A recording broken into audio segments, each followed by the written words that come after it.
नमस्कार।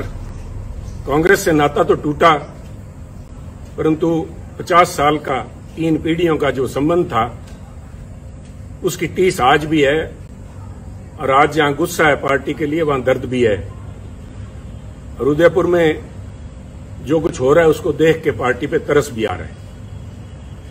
आज यहां पे मैं कुछ बातें कांग्रेस के शीर्ष नेतृत्व से साझी करने के लिए आया हूं, अपने दिल की बात कहने के लिए आया हूं। और जो मेरे दिल की बात है, मैं समझता हूं यही बात बहुत से लाखों करोड़ों कांग्रेस के कार्यकर्ताओं की दिल की बात है, जो शायद उस चिंतन शिविर में रखी ना जा सके, क्योंकि जमावड़ा वहां बड़े शीर्ष नेताओं का है।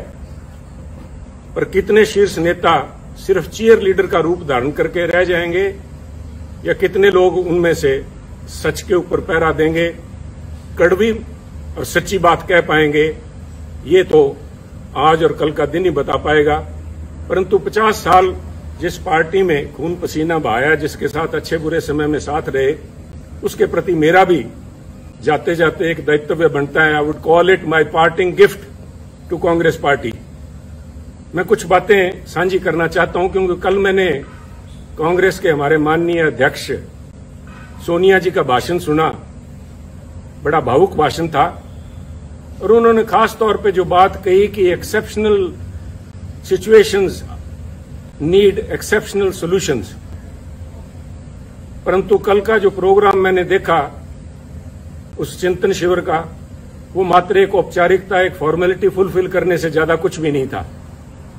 आज समय जब है पार्टी को बचाने का, आज पार्टी का अस्तित्व जो है, party is facing existential crisis, और उस समय हम इस तरह से बिहेव कर रहे हैं जैसे राष्ट्र का दायित्व आज कांग्रेस पार्टी के कंधों पे है। कमेटियां बनाई गई हैं, 6 किस्म की कमेटियां हैं, जो कि फॉरेन पॉलिसी भारत की डिस्कस कर रही है, कोई इकोनॉमिक पॉलिसीज, आर्थिक पॉलिसीज के ऊपर डिस्कशन चल रही है, एग्रीकल्चर पॉलिसी के ऊपर डिस्कशन कर रही है। मेरा मानना है कि बिल्कुल कांग्रेस आज एक मेन अपोजिशन पार्टी है, और हमारा ये फर्ज भी बनता है कि हम इन विषयों के ऊपर हमारी एक राय हो। परंतु उससे भी ज्यादा, जैसे कहते हैं कि घर को सजाने का तस्वुर तो है बहुत, घर को सजाने का तस्वुर तो है बहुत, पहले ये तो तय हो कि घर को बचाएं कैसे। पहले ये तो हम आपस में बैठ के नाता डिस्कस कर लें। मैं अपने आप की आज भी आदत नहीं जाती, मैं आप नेताओं से, कांग्रेस जन से बात कर रहा हूं कि आप ये तो तय करेंगे कांग्रेस को बचाओगे कैसे। क्योंकि अगर बचाने की नीयत होती है और ये एक मात्र औपचारिकता ना होके चिंता, यहां पे ये चिंता का शिविर होना चाहिए था, ना कि चिंतन का। चिंता तो दिखाई नहीं दी। अगर चिंता होती वास्तविक में, तो वहां पे एक कमेटी, उन 6 कमेटियों के साथ कमेटी एक यूपी के ऊपर भी बनती कि उत्तर प्रदेश के अंदर कांग्रेस की ऐसी दुर्दशा क्यों हुई। 403 सीटों में से करीबन 390 सीट्स के ऊपर कांग्रेस के जो प्रत्याशी थे, उनको मात्र 2000 वोट भी नहीं आ पाए। आप सब समझते हैं कि पंचायत के मेंबर का जो कैंडिडेट होता है वो भी 2-4 हजार वोट ले जाता है। एक कांग्रेस का एमएलए उत्तर प्रदेश, जो कि दिल है हिंदुस्तान का, वहां पे कांग्रेस के नेताओं की ये दुर्दशा होनी, नेताओं की नहीं, मैं समझता हूं ये शीर्ष नेतृत्व की और पार्टी की दुर्दशा है। उसके ऊपर कोई कमेटी बनी, क्या उस पर कोई विचार करेगा? कल कोई अजय जी, जो लालू जी हमारे, अजय लालू जी हमारे प्रधान है, क्या वो बात करेंगे, साझा करेंगे क्या कारण रहे, क्या कमियां, उनको सुधारने का प्रयास किया जाएगा। इसी तरह चाहे गोवा है, चाहे मणिपुर है, क्यों आज क्या हालात, इस किस्म के बाद चर्चा तो ये होनी चाहिए थी कि पूरा north east, all the 7 sister states जो हैं, हम सारी हाथ से खोए बैठे हैं, क्या कारण हुआ। गोवा में तो बड़ी भारी एंटी इनकम्बेंसी थी सरकार की, चर्चा ये भी थी कि सरकार बनने के चांसेस है, परंतु हम कहीं भी नहीं ठहर पाए। और उत्तराखंड की बात कीजिए, और उत्तराखंड की तो मैं स्पेशली बात करना चाहूंगा कि 2 सूबे प्रांत ऐसे थे जिनकी बातचीत हो रही थी कि उत्तराखंड और पंजाब के अंदर कांग्रेस बहुत ही अच्छा प्रदर्शन करेगी और दोनों में सरकार कांग्रेस की बनेगी। फिर क्या हुआ?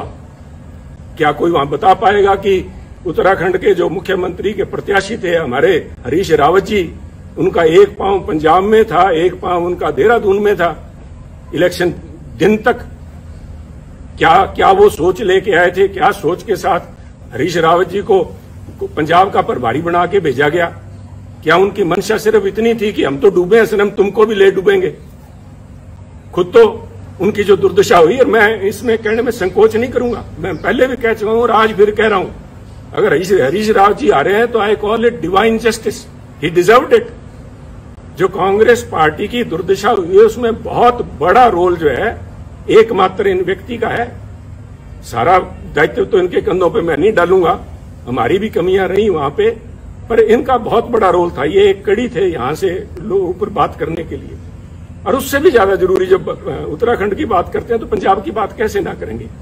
मैं पंजाब की बात के ऊपर कुछ समय लूंगा। मैं आपसे धैर्य की अपेक्षा करता हूं कि कृपया थोड़ा धैर्य रखें, क्योंकि पंजाब का मुद्दा सिर्फ वहां पे सरकार बनने ना बनने तक सीमित नहीं है। बहुत ही एक आधारभूत मुद्दा है जो पंजाब से जुड़ा हुआ है। पंजाब में जो घटनाएं वापरी हैं और जिस वजह से वहां पे पार्टी की जो दुर्गत हुई है पंजाब में, उसकी समस्याएं जो है उनके दूरगामी और आधारभूत उसका प्रभाव पड़ेगा।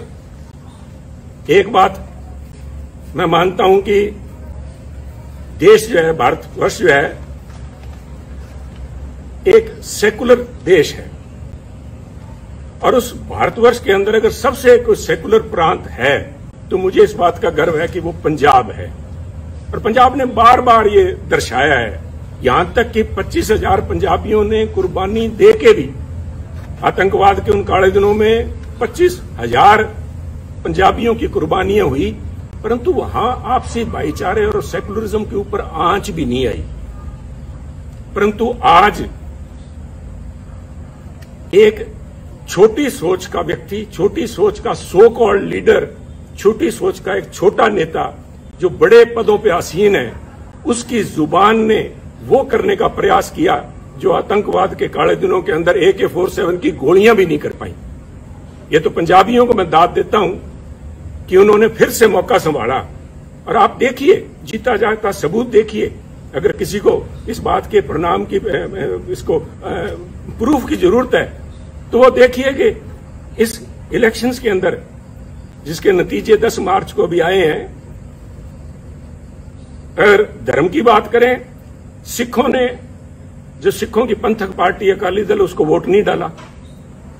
हिंदुओं ने बीजेपी को वोट नहीं डाला, और SC भाईचारे ने, हमारे दलित भाइयों ने कांग्रेस को वोट नहीं डाला।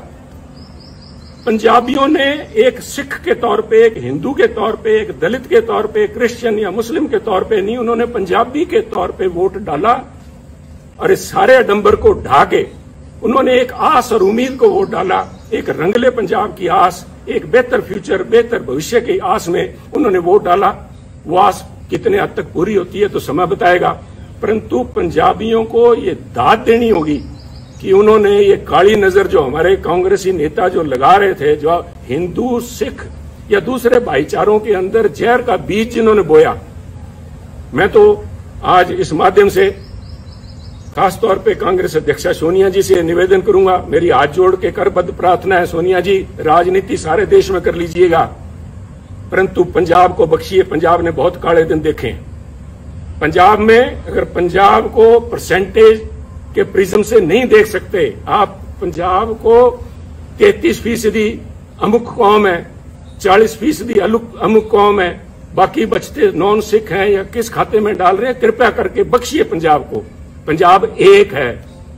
ये जो बात जिन लोगों ने, आपके जो नेता, आपकी सलाहकार है, मैं नाम भी लूंगा क्योंकि आज वो उन्हीं के चलते सारा बखेड़ा खड़ा हुआ है कि आज मेरे को इस चैनल पे के माध्यम से आपसे बात करने की जरूरत पड़ रही है।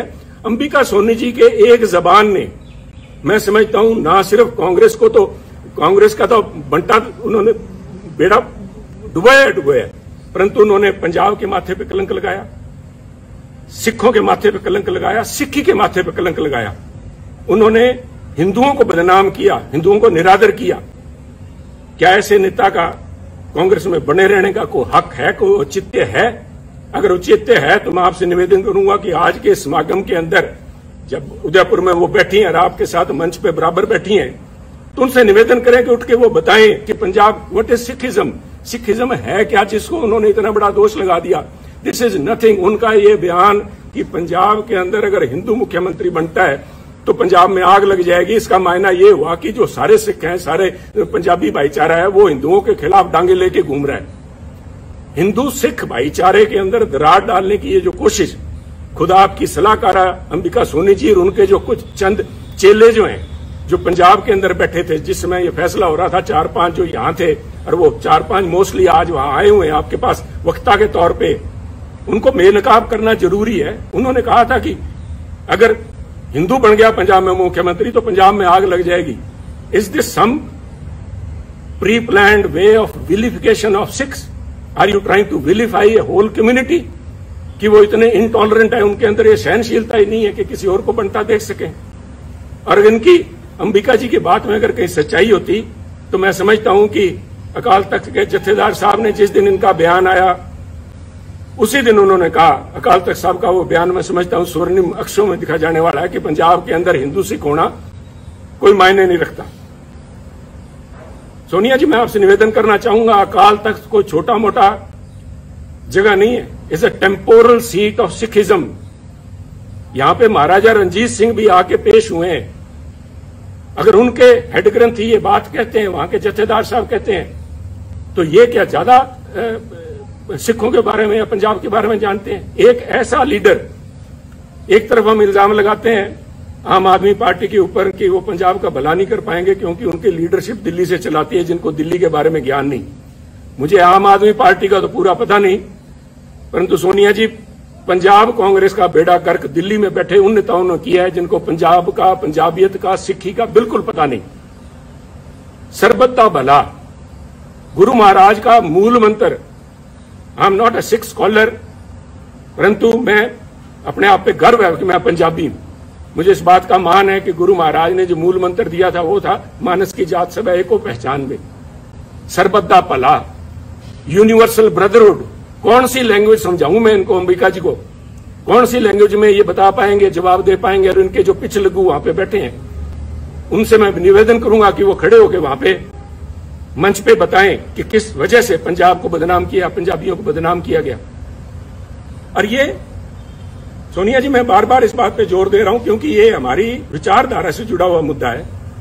इसका प्रभाव सिर्फ पंजाब तक सीमित नहीं रहेगा। ये तो आप मान के ले लीजिए कि जब तक इन लोगों से आप पीछा नहीं छुड़ाएंगे तब तक कम से कम पंजाब में कांग्रेस के पांव नहीं लग पाएंगे। ये आप एक मेरी भविष्यवाणी लिख लीजिए, चाहे नोट कर लीजिए मेरी तरफ से। परंतु ये मसला पंजाब तक सीमित नहीं रहेगा।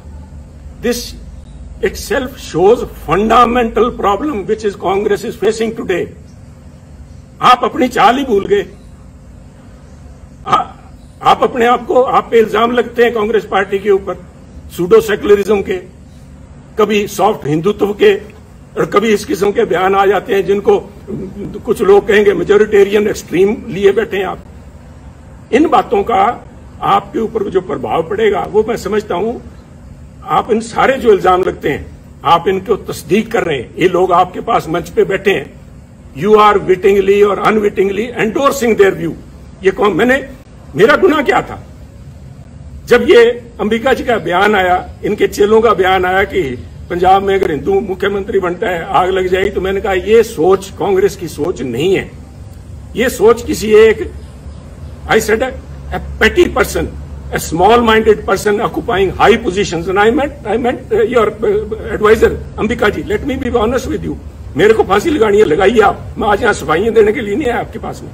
मैं तो आपको एक राय देने के लिए आया हूं जो पंजाब की भावना आपके सामने रखना चाहता हूं।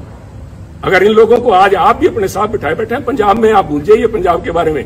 इनको ना सिर्फ सिख, ना सिर्फ हिंदू, बल्कि पंजाब का एक एक बच्चा इनको कोसेगा और इनको ये परिणाम भुगतने पड़ेंगे, अंबिका जी को और इनके इन चेलों को, जिन्होंने यहाँ पे पंजाब कांग्रेस भवन में या होटल के कमरों में जाके अजय माकन जी को या हरीश रावत और उनको हरीश बायतू को जाके जो कहा था, इसका देना आपको देना पड़ेगा। परंतु आज अगर आप भी नहीं समझते, पंजाब के लोगों ने आपको जो कुछ दिखाया है उसके बाद भी अगर नहीं समझे, और आप आज भी, जैसे मैं समझता हूं it was a poor attempt to portray Congress as BSP in Punjab.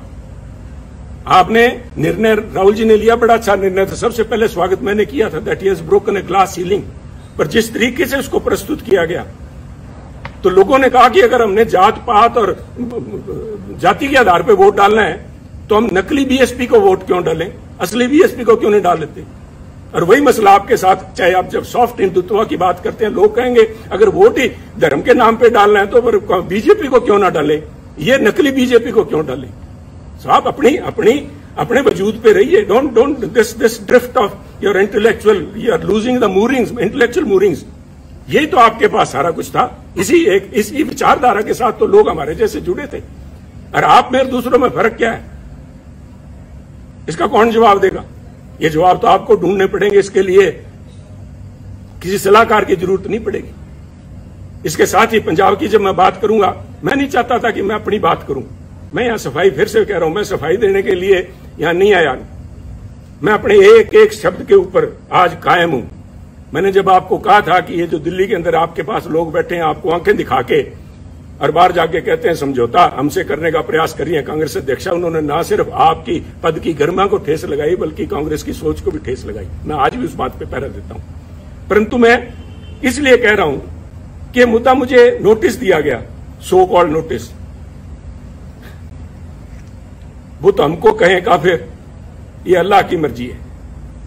कमाल होगी साहब। मैं तो आपसे ये पूछना चाहता हूं, सोनिया जी शायद आपको मालूम नहीं था, मैं देखिए इतनी बड़ी संस्था है, आपके पास कितने ही पूर्व या एक्टिंग कांग्रेस प्रधान सूबों के रहे होंगे, शायद आपको नहीं पता था कि सुनील के पास कोई भी पद नहीं है। जब आपने सुनील के खिलाफ एक फरमान जारी किया कि सुनील को पार्टी के सभी पदों से निलंबित किया जाता है, मेरे पास पद था कौन सा साहब? मेरे पास तो एक विचारधारा है, वो आज भी मेरे पास है। मैं अपनी बात पे आज भी खड़ा हूं। आप कहीं बदल गए होंगे, आपकी सोच बदल गई होगी। सुनील तो जाखड़ तो जहां खड़ा था वहीं खड़ा। ये हमारी कमजोरी है, यही हमारी स्ट्रेंथ है। हम तो जहां हैं वहीं खड़े हैं। परंतु जिन्होंने, वो कहते हैं कि आपने संबंध विच्छेद नहीं किया सुनील जाखड़ से, आपने दिल तोड़ा है। दिल भी तोड़ा तो तूने सलीके से न तोड़ा, बेवफाई के भी कुछ आदाब होते हैं। नोटिस दे रहे हो सुनील जाखड़ को। 50 साल 3 पीढ़ियों का संबंध है। मुझसे बात करने में किसी को शर्म आ रही थी? ये मैं सारे जवाब आपको दे सकता था, परंतु मैं आज जवाब देने के लिए नहीं आया। मैं जो बात देने का आपसे कहने के लिए आया हूं, क्या कहूं मैं, मजाक कहूं या इसके ऊपर तरस आता है मुझसे आपने मुझे नोटिस दिलाया, एक ऐसे व्यक्ति से नोटिस दिलाया, और इस बात के लिए नोटिस दिलाया कि मैंने आपकी सलाहकारा के खिलाफ अपशब्द बोले हैं। चलो, मैंने तो आपकी सलाहकार अंबिका जी के खिलाफ जो कुछ बोला ना बोला, पर नोटिस इससे दिलाया आपने। तारिक अनवर जी एक बड़े सुलझे हुए परिपक्व नेता हैं। उनका तो आपको ध्यान होगा कि वो 1999 में, आज से करीबन 20 साल से ज्यादा पहले, कांग्रेस छोड़ के चले गए थे। आपको ये भी पता होगा कि वो क्यों छोड़ के गए थे। वो ये कह के छोड़ के गए थे कि सोनिया गांधी एक विदेशी महिला है, और विदेशी महिला अगर इंडियन नेशनल कांग्रेस की अध्यक्षा बनती हैं तो मैं उसे कदापि सहन नहीं कर सकता। और यही तारिक अनवर साहब, संगवा साहब और पवार साहब के जाके इन्होंने सरकार अपनी पार्टी बनाई थी। आप भूल गए क्या? कोई आपको बताने वाली, ये सलाहकार आपकी बताने वाली थी नहीं क्या? और ये क्या बताएंगी साहब? वो कहते नहीं, यहां तो हर शाख पे उल्लू बैठा है। इन श्रीमती जी की, अंबिका सोनी जी की बताऊं मैं आपको। आप उनसे, हमें जिसके ऊपर मैंने इल्जाम लगाए, मैं आपके माध्यम से, सोनिया जी, मैं आपको, क्योंकि आप बड़े हैं, आप अध्यक्ष हैं, आपके माध्यम से एक स्पीकर के तौर पे मैं आपके माध्यम से कांग्रेस जनों से बात कर रहा हूं कि जिस व्यक्ति पे मैंने आरोप लगाए हो, क्या वो मेरे खिलाफ अनुशासन कमेटी में बैठ सकती है जज बन के? कहते वही कातिल, वही शाहिद और वही मुंसिफ ठहरे। वही कातिल, वही शाहिद और वही मुंसिफ ठहरे। ए खुदा, मैं अपने कत्ल का दावा करूं किस पे? मैं किसको जाके कहूं ये बात? ये मेरे पे फैसला करेगी। 1977 में कहां थी जब इमरजेंसी के बाद सोनिया जी परछाया छोड़ गया था कांग्रेसियों का? जो लोग थे, इन किस्म के जो वक्ती लोग थे, these are fair weather friends, they are fair weather warriors. Indira ji की चहेती थी ये, संजय जी के साथ ही मिलकर काम करती थी, इसलिए इंदिरा जी का इनके तरफ बड़ा मान सत्कार था। और उस मान सत्कार का नतीजा इसी अंबिका सोनी जी ने यह दिया कि 1977 में जब उनको अपने साथियों की जरूरत थी तो अंबिका जी सबसे पहले उस डूबते जहाज से छलांग मार के गई थी। जहाज से डूबने वालों को क्या कहते हैं मैं नहीं इस चक्कर में पड़ूंगा। और ना सिर्फ छलांग लगा के गई, ना सिर्फ उन्होंने यहां से कांग्रेस उर्स से चंडीगढ़ से इलेक्शन लड़ा जगन्नाथ कौशल जी के खिलाफ, कांग्रेस के प्रत्याशी के खिलाफ। इन्होंने मेरठ में जाके 84 में फिर महसीना को दुबई जी बैठी होंगी, मैंने देखा नहीं कल प्रोग्राम में उनको। मैं अल्लाह ताला से यही दुआ करता हूं कि उनकी सेहत कायम रहे, वो यहां हो। उनसे पूछिएगा कि इन अंबिका सोनी जी ने इंदिरा जी के खिलाफ क्या क्या अभद्र भाषा इस्तेमाल की थी। आप बड़े दिल के नेता हैं राहुल जी, और आप भूल जाएंगे सोनिया जी, हम नहीं भूलते, हम तो गांठ बांध के बैठे हैं। और ऐसे लोगों को बेनकाब करना पड़ेगा। जब मैं ये बातें कर रहा हूं, जो मेरा ये किस्सा है, this is a case study in itself, the way Punjab issue has been handled from the very beginning. छोड़िए सुनील को उतारा गया जुलाई 2021 के अंदर ये कह के कि सुनील जाखड़ मुख्यमंत्री कैप्टन अमरिंदर सिंह जी के साथ मिलकर काम करता, उनका बहुत नजदीकी है, मिले हुए दोनों। नए कांग्रेस प्रधान को बनाया गया और उसके बाद जुलाई 21 को नए कांग्रेस के प्रधान नवजोत सिंह सिद्धू जी बनते हैं। और उसके बाद 6 महीने तक सारी एआईसीसी, सारी कांग्रेस इसी बात को लगी रही कि पहले मुख्यमंत्री कैप्टन अमरिंदर सिंह जी, उसके बाद में चरणजीत चन्नी, इन दोनों को आपस में कैसे इकट्ठा बिठाया जाए, कैसे पीसीसी प्रधान और मुख्यमंत्री मिलकर काम करें। व्हाट वाज इट, क्या था ये? क्या आप इसी एक बात पे, किसी एक बात पे खड़े हैं क्या? कोई स्टैंड है पार्टी का? और ये जो डिस्टेबलाइज करने की प्रयास किया गया, जिनको ये मैं जिनकी बात कर रहा हूं, डिवाइन जस्टिस की, रावत साहब को भेजा इसलिए गया था कि कैप्टन अमरिंदर सिंह व सिटिंग प्रिटी, उनको डिस्टेबलाइज किया जाए। सोनिया जी, डिस्टेबलाइज तो विरोधी पार्टियां करती हैं, आप तो you are the parent party, Congress high command वहां पे बैठी। आप पंजाब में क्या डिस्टेबलाइज करवाना चाहती थे? Control destabilisation. और इसका रेमिफिकेशन देखिए, आज नोटिस आया कुछ दिन पहले, मेरे को नोटिस देने के बाद में एक नोटिस नवजोत सिंह सिद्धू जी को भी दिया गया। मेरे बहुत से डिफरेंसेज हैं नवजोत सिंह सिद्धू जी से, परंतु मैं इन प्रिंसिपल बात करना चाहता हूं, क्योंकि ये बातें आज के इस चिंतन शिविर में होनी चाहिए कि उनको किस बात के लिए नोटिस दिया गया कि वो अपनी सरकार के खिलाफ बोलते थे, वो कैप्टन अमरिंदर सिंह जी के खिलाफ बोलते थे, उन्होंने चरणजीत चन्नी के खिलाफ बोला, उनको नोटिस दिया गया। तो सब मेरा एक सवाल है, और मैं बड़ा उनका रिस्पेक्ट करता हूं, अशोक गहलोत जी का। अशोक गहलोत जी, आपकी सरकार को डिस्टेबलाइज क्या सुनील जाखड़ ने कर रखा है क्या, जो सुनील को नोटिस दिया गया है? आपकी सरकार को नवजोत सिंह सिद्धू ने डिस्टेबलाइज कर रखा है क्या? सुनील जाखड़ तो शायद कैप्टन अमरिंदर सिंह से मिला हुआ था या नहीं था, वो तो ये खुद जानते हैं, क्योंकि एक एक बात का इनको ब्यौरा दिया हुआ था। मैं नहीं चाहता था कि कांग्रेस की लड़ाई सड़कों पर उतरे, परंतु ये इनका फैसला था। सिर माथे, मैंने उस माथे को कबूल किया, सिर माथे कबूल किया, परंतु नवजोत सिंह सिद्धू तो सिर्फ बोलते ही हैं। और आपके यहां तो गहलोत साहब हर 15वें दिन आपको बताना पड़ता है राजस्थान की जनता को कि मैं अभी मुख्यमंत्री रहूंगा। और जिन लोगों ने मानेसर में जाके महीना तक कैंप किए रखा, आपकी सरकार के ऊपर ही एनफोर्समेंट डायरेक्टरेट की रेड करवाई, वो तो आप अच्छे थे कि पंजाब वाले से हालात आपके साथ नहीं बने, आपके भांजे भतीजे के यहां 25-30 करोड़ रुपए नहीं मिले तो आप बच गए। उन लोगों को नोटिस नहीं जाना चाहिए? उन लोगों को तो कांग्रेस अध्यक्ष मंत्रणा के लिए बुलाते हैं। तो क्या एक संदेश दे रहे हैं? एक मन बनाना पड़ेगा, क्योंकि अगर सुनील ने खता की है और सुनील की वजह से अगर पंजाब में सरकार नहीं बन पाई, और जैसे कि आपके हरीश बायतू जी कह रहे हैं कि सुनील की वजह से, सुनील के बयानों की वजह से आसपास वाली स्टेट्स के अंदर भी कांग्रेस को नुकसान हुआ है, तो फिर सुनील को निकाला क्यों नहीं? मैं ये पूछना चाहता हूं। अगर आपने फैसला ले लिया, सुनील ने गलत किया, तो सुनील को निकाल के बाहर करो। एक संदेश जाना चाहिए। मेरा कहने के बाद आप फैसला लीजिए, आपको फैसला करना पड़ेगा। मेरा मानना है ये जो कुछ भी हो रहा है, ये चंद चापलूस लोग जिन्होंने घेर रखा है, वो सिर्फ चापलूस ही नहीं है।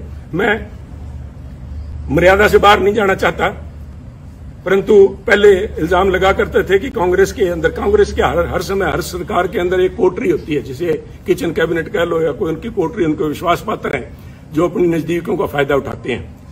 परंतु मैं कांग्रेस साथियों को बताना चाहता हूं over a period of time, क्योंकि मैंने जो 20 साल के मेरे एक्टिव पॉलिटिक्स में देखा है, ये जो कोटरी थी, ये जो ग्रुप थे, ये गिरोह का रूप धारण कर चुके हैं। और मैं बड़ी गंभीरता से और बड़ी जिम्मेवारी से कह रहा हूं, गिरोह का शब्द मैंने इस्तेमाल किया है। ये जो बना के भेजे जाते हैं, यहाँ पे हमारे इंचार्जेस बना के भेजे जाते हैं, इतिहास गवाह है पंजाब का, मैं राजस्थान का या हरियाणा का तो बोल नहीं सकता, मैं पंजाब की बात करूंगा। जनार्दन द्विवेदी जी शायद आए हुए हैं, जनार्दन द्विवेदी से पहले या बाद में,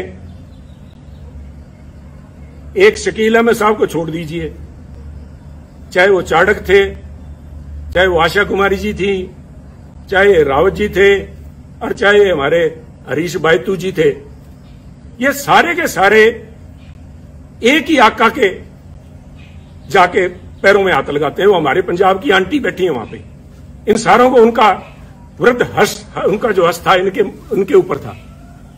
और इन लोगों ने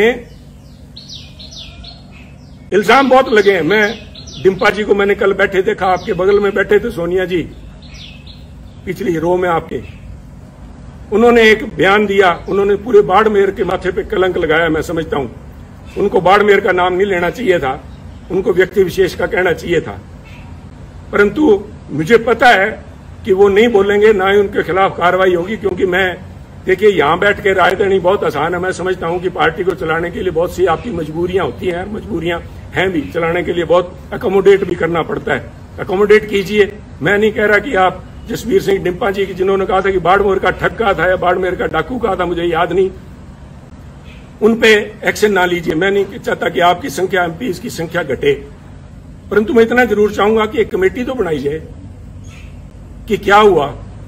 these so called incharges, AICC incharge of Punjab Congress have not been less than, वो अमेरिकन एक फ्रेज बनी है, कारपेट बैगर्स। वो बेसिकली ग्लोरीफाइड ठग थे, जिन्होंने अमेरिका में जाके, जो उन दिनों में सिविल वॉर के बाद लूट खसोट जो हुई है, इस किस्म का यहां पंजाब के अंदर माहौल रहा है।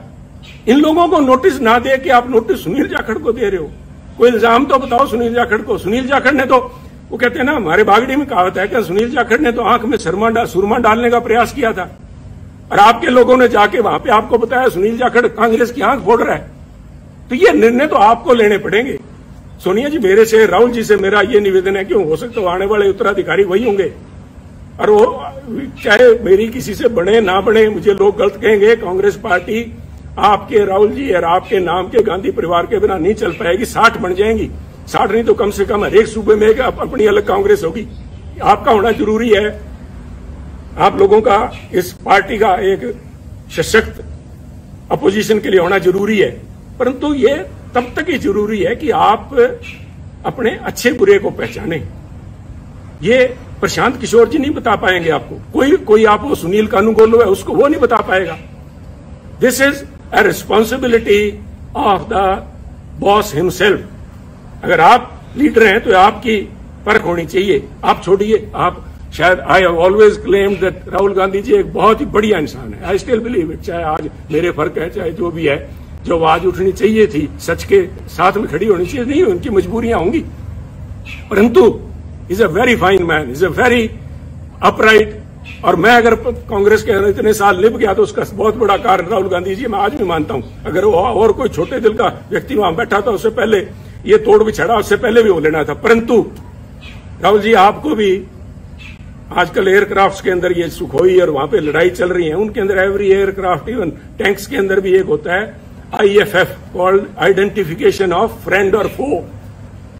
दुश्मन और दोस्त की पहचान कराने के लिए उसके अंदर इंस्ट्रूमेंट लगा होता है, जो फ्रीक्वेंसी आपस में एक्सचेंज करके पता करता है कि मैं जिस पे मिसाइल दाग रहा हूं वो कोई मेरा दोस्त तो नहीं है। आपने इन पिछलगुओं के कहने से मेरे पे नोटिस की मिसाइल दाग दी, मेरा क्या बिगाड़ देंगे आप? पर आपने अगर पार्टी चलानी है तो ये आपको फैसले लेने पड़ेंगे, ये कमान अपने हाथ में लेनी पड़ेगी। ऐसे चापलूस लोगों से, इन बेगैरत लोग हैं। मैंने वहां पे एक बड़ी नेता को गिड़गिड़ाते देखा है कि मेरे को टिकटों की उसमें कमेटी के अंदर रहने दिया जाए। राहुल जी ने मना कर दिया था, शी हैज वेस्टेड इंटरेस्ट। उसके बावजूद वो गिड़गिड़ा के, उनके लिए बहुत बड़ी बात है। परंतु इन चापलूस और बेगैरत लोगों के बीच में रह के मैं समझता हूं हमारी जो कांग्रेस की नेतृत्व है वो गैरतमंद लोगों से बात करना और उनके सलीके को भूल गए हैं। परंतु ये आपको मुबारक हो, ये चापलूस आपको मुबारक हो। एक आखिरी बात कहना चाहूंगा, फैसला लीजिए।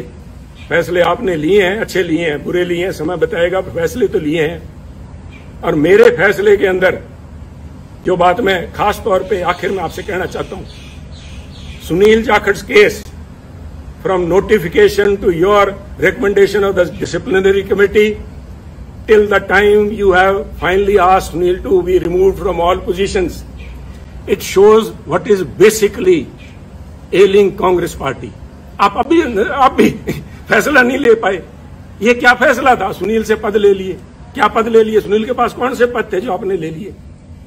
It is because आज भी either you lack conviction or you have doubt whether these allegations are true or not. पर मिसाइल तो छोड़ दी, अब ये तो वापस नहीं आएगी। आपने तो मिसाइल दाग दी। सुनील का तो आपने कर दिया कुंडा। सुनील की गैरत, सुनील का ऑनर, उसके लिए बहुत बड़ी बात है। और जिस दिन आपने नोटिस भेज दिया, मेरे तो आपसे उसी दिन संबंध विच्छेद हो गया। परंतु 50 साल आड़े आते हैं बीच में, इसलिए मैं आपसे संबोधित हूं कि ये कमान अपने हाथ में लीजिए, दोस्त और दुश्मन को पहचानिए। दोस्त दुश्मन नहीं पहचान सकते, कम से कम एसेट और लायबिलिटी तो पहचान लीजिए। एसेट कौन है, लायबिलिटी कौन है? ये लोग आपको कहेंगे कि पंजाब में हमने एक नेशनल एसेट क्रिएट किया। अगर वो एसेट है तो उस एसेट को क्यों नहीं पंजाब कांग्रेस का प्रधान बनाया? क्यों नहीं उसको यूपी में ले गए? हमारे यहां तो 17 फरवरी को पंजाब के अंदर इलेक्शन कैंपेन खत्म हो गया था। अगर आपने वाकई जात पात के नाम पे वोट मांगने का ठान ही लिया था पंजाब में, तो यूपी में क्यों नहीं लेके गए मायावती जी को काउंटर कराने के लिए? या already has become an embarrassment. ये फैसले आपको लेने होंगे और उसके लिए मैं आपका ध्यान, राहुल जी, लेके जाना चाहूंगा पानीपत की पहली लड़ाई बाबर की तरफ। बाबर ने पहली दफा हाथी देखे जब वो पानीपत आया, और एक हाथी को मंगवा के उसने सवारी करने की इच्छा जताई। तो हाथी उनके सामने पेश जब किया गया बाबर के सामने, और हाथी के ऊपर बैठा जब बाबर, तो उसने बैठ के अपने सेनापति से कहा, इसके जानवर की लगाम मुझे थमाओ। तो उन्होंने कहा, जनाब हाथी की लगाम नहीं होती। उसका सवाल था निश्चित तौर से कि तो फिर ये चलाऊंगा कैसे? कहते जी, इसकी जो लगाम है, जो इसका जो अंकुश है, वो सामने जो बैठा है, वो जो अंबिका सोनी तायब बैठे हैं या कोई तारिक अनवर बैठा है, उनके हाथ में अंकुश वो है। अंकुश है जो प्रौढ़ जिसको बोलते हैं, वो है।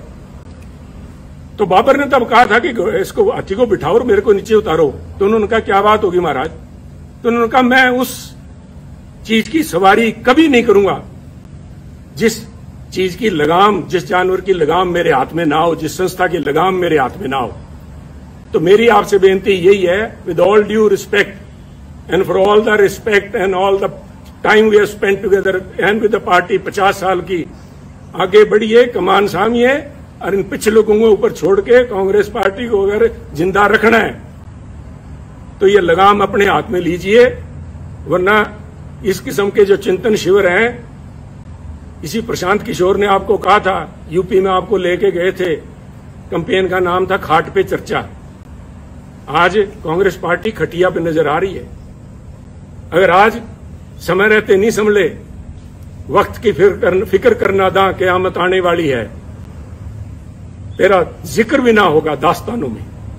तो इसलिए शुभकामनाओं के साथ, चाहे आज मैं समझता हूं कि this is my parting gift, my last word spoken to the Congressman, but मैं इस विश्वास के साथ कह रहा हूं कि कोई ना कोई, मैंने आज भड़ास निकालने के लिए नहीं, आप में कमियां निकालने के लिए नहीं, उन बातों को उजागर किया है जिनके ऊपर चिंतन भी नहीं, चिंता करने का विषय है। आज आपका भी इम्तिहान है, और वो जो 450 सो कॉल्ड सीनियर लीडरशिप बैठी है, आज मैं देखना चाहूंगा कि कितने लोग खड़े होकर सच्चाई पे पहरा देते हैं, कितने लोग खड़े होकर कहेंगे कि वो 5-4 जो पंजाब वाले आए हुए हैं जिन्होंने आग लगाने की बात की थी, उनको बाहर निकाला जाए हॉल से। उनको तो आपने स्पीकर बना रखा है, वो तो आज यहाँ पे आपके वर्कर्स को एड्रेस करेंगे, और जिनकी वो मुखिया हैं उनको मंच पे मठा सीन है। तो आप देखिए, ये आप जाने। मैं एक दफा फिर से, मैंने पहले भी जिस दिन नोटिस आया था उस दिन कहा था good luck to Congress party, and today again से good luck and good bye Congress. जय हिंद।